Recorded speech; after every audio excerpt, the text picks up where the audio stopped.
ഇപ്പൊ സംഭവം വൈകുന്നേരം 3 മണിക്കോ 4:20 സംഭവിക്കുന്നത്. അപ്പൊ ഇവിടെയുള്ള ആളുകളൊക്കെ പല രാവിലെ തന്നെ കംപ്ലീറ്റ് ചോറുന്നാൻ വേണ്ടിയിട്ട് അങ്ങോട്ട് അവിടെ പാടി സെക്രട്ടറിൻ്റെ അടുക്ക് പോയതാണ്. അതുകൊണ്ട് അയാൾ കഴിച്ചിലായി. അല്ലെങ്കിൽ പിന്നെ ഇതിൻ്റെ ഇളച്ചനും പുത്തുമലയില് ഒരുപാട് ആളുകളെ മറയുത ആ ഒരു സ്ഥലത്തെത്തിയപ്പോ ഒരു ഇക്കാനെ കണ്ടുപിട്ടി. ഇക്കാന്റെ പേരെന്തായിരുന്നു? മാനു. നിങ്ങൾ പുത്തുമല ആദ്യം താമസിച്ചു? എത്രയോ വർഷങ്ങളായിട്ട് ഇവിടെ 2019 നമ്മള് പുട്ട് നടക്കുന്നത്. ആ സമയത്ത് നിങ്ങളെ വീടൊക്കെ ഇവിടെ ഉണ്ടായിരുന്നു അല്ലേ? വീടൊക്കെ പോയി. വീട് ഒരു വീട് അവിടെ ഉണ്ട്, ഇല്ലാന്ന് പറയാൻ പറ്റില്ല. ഒരു വീട് അവിടെ ഉണ്ട്, ബാക്കി 4 വീടും പോയി. മക്കളതൊക്കെ പോയി. ആ ഇപ്പോ എവിടെ താമസം? അപ്പൊ നിങ്ങൾക്ക് അന്ന് ഇവിടെ തോട്ടങ്ങളും കാര്യങ്ങളൊക്കെ ഉണ്ടായി, അതൊക്കെ പോയി.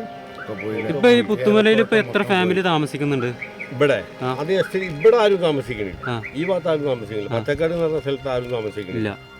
പാടിയില് കുറെ ബംഗാളികളും കുറച്ച് എസ്റ്റേറ്റ് പണിക്കാരും ഉണ്ട് തോന്നുന്നു. നിങ്ങളെ കൂടെ ഉണ്ടായിരുന്നവരൊക്കെ ഇപ്പോ സ്പ്രെഡായി പല സ്ഥലത്തും. കൂട്ടുകാരൊക്കെ വല്ലാത്ത വിഷമമുള്ള ഒരു കാര്യം തന്നെ. ഇപ്പൊ നിങ്ങള് നിക്കണത് എങ്ങനെയാണ്? ഇപ്പൊ സ്വന്തമായിട്ട് നിങ്ങൾ സ്ഥലം വാങ്ങിയതാണോ?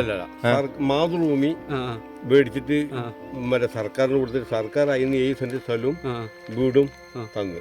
പിന്നെ സംഘടനക്കാരും ഉണ്ട്. സർക്കാർ 4 ലക്ഷം തന്ന് ബാക്കിയിട്ട് സംഘടനക്കാരും കൂട്ടിയിട്ട് അങ്ങനെ ചെയ്തതാണ്. വല്ലാത്ത വിഷമമുള്ള കാര്യമാണ്. ഇപ്പോൾ 2019 അങ്ങനെ അതിലും വലിയൊരു ദുരന്തം പള്ളി മൊത്തം പോയല്ലോ. പള്ളിയിലുണ്ടായിരുന്ന ഇമാമാണ് അയാള് ഉച്ചസ്കാരം കഴിഞ്ഞിട്ട് ചോറുന്നാൻ വേണ്ടിയിട്ട് അങ്ങോട്ട് അവിടെ പാടി സെക്രട്ടറിൻ്റെ അടുക്ക് പോയതാണ്. അതുകൊണ്ട് അയാൾ കഴിച്ചിലായി. അല്ലെങ്കിൽ പിന്നെ ഇതിൻ്റെ ഇളച്ചനും മറ്റേ അളിയനും കൂടി ഈ സംഭവം നടക്കുമ്പോൾ പള്ളിയിൽ ഉള്ളിലുണ്ട്. കാറ്റ് അടിച്ചപ്പോൾ പള്ളീൻ്റെ സീറ്റൊക്കെ ഇങ്ങനെ മുകളിൽ സീറ്റ് ഇട്ടിരുന്നു, അതൊക്കെ ഇങ്ങനെ അടിച്ച് പാറി പോവുകയാണ്. അപ്പോൾ ഇവർ അവിടുന്ന് പള്ളീൻ്റെ ഉള്ളിൽ നിന്ന് പുറത്തിറങ്ങിയിട്ട് നോക്കുമ്പോൾ ഒരു ഒച്ച കെട്ടി.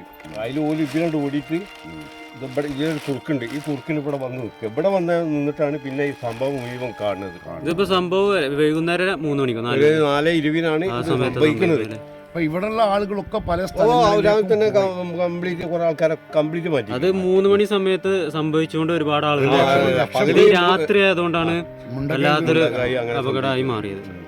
ഞങ്ങൾ അവിടെ ഒന്ന് പോയിരുന്നു കേട്ടോ. അവിടെ ഇപ്പോഴും തെരച്ചിൽ നടന്നുകൊണ്ടിരിക്കുകയാണ്. ചൂരൽമല, വെള്ളാർമല വരെ ആളെ വിടുന്നുണ്ട്, അതിന്റെ അപ്പുറത്തേക്ക് ആളെ വിടുന്നില്ല. ഗവൺമെന്റ് പാസും കാര്യങ്ങളും ഒക്കെ ഉണ്ടെങ്കിൽ വിടുന്നുള്ളൂ.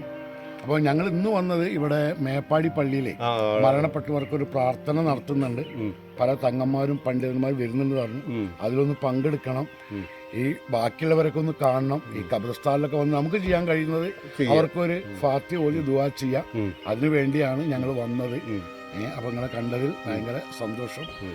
അതേപോലെ നിങ്ങൾക്കൊക്കെ ഒരുപാട് വിഷമങ്ങളുണ്ട്. ഏതായിരുന്നാലും റബ്ബ് എല്ലാം തവക്കൽ ത്വലല്ലാഹ്. അതെ.